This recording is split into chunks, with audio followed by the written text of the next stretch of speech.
Ladies and gentlemen, welcome back to the Locks of the Day podcast. This is episode number 74. I'm back here once again with Zach and Andrew. Of course, we're here to give you Thursday night football locks for the Vikings versus the Chargers. Going to be a good game. We got the locks for you. Last Thursday, we swept going 4-0 plus 15.6 units. So we're hoping to stay hot on Thursday night football here again this week. We're going to get right into the picks for you. And Andy, you got a 3-star, so go ahead and give it to him, kid. Yes, sir. 3-star for the Chargers Vikings game is going to be Chargers money line minus 180. Chargers had a rough week last week, but what killed them was they started off slow, only putting up 3 points in the first quarter. Then completely different story in the second half, tossing up 3 touchdowns. Their offense, like they were rolling in the second. Herbert was slinging it all game. He had a career high of 420 passing yards and 3 TDs, but threw 2 costly picks. But Chargers offense has been solid all year round. They're fourth in yards per game, third in passing yards per game, and also third in plays of 20 plus yards. Like Herbert's just not afraid to let it loose. Like it's just simple as that. Both teams are fresh off a loss and coming off a short week too. Vikings played the Eagles, and looking at that game, Eagles barely used Saquon and let Jalen Hurts throw for once in his life. And Vikings couldn't stop it, and he threw for 325 yards with 3 TDs in the air.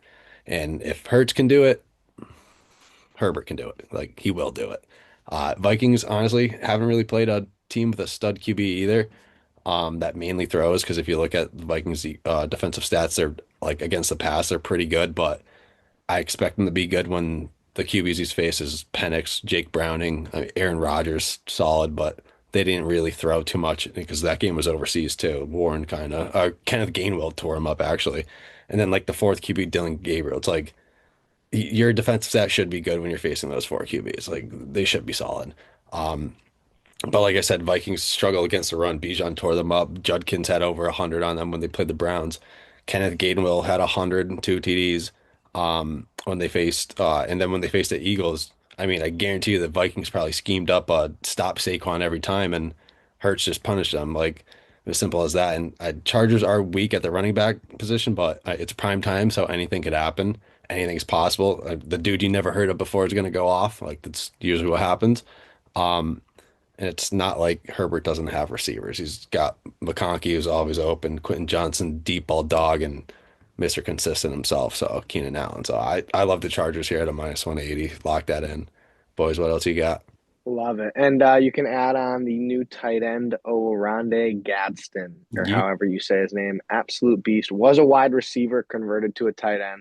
Man's elusive, fast as shit, on top of everyone else that Andrew just named. So they got weapons over there for Jay Herbo. Expect them to absolutely sling it. But my 2-star will actually be a prop from the Minnesota Vikings. I'm going TJ Hawkinson, 30 plus receiving yards at a minus 150. TJ has hit this mark 4 of 6 games played so far this season.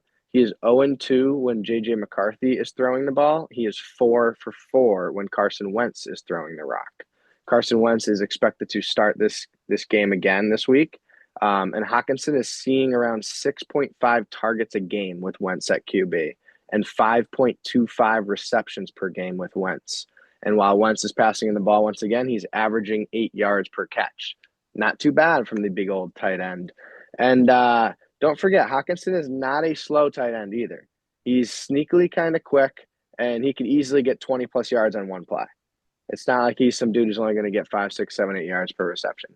He could easily break out for a 20, 25-yard run, no problem. And just a big, reliable target for Wentz to throw to. I expect a solid game from him. Don't expect the Vikings to win, but I expect Hawkinson to put up 30 plus. So lock in a little 2-star TJ Hawkinson, 30 plus receiving yards at a minus 150. And Zach, I know you got another pick for him, kid. Yes, we have another two-star prop. We're going back to the Chargers here. We're going with the running back that you've never heard of, Amani Vidal, 3 plus receptions at a minus 125.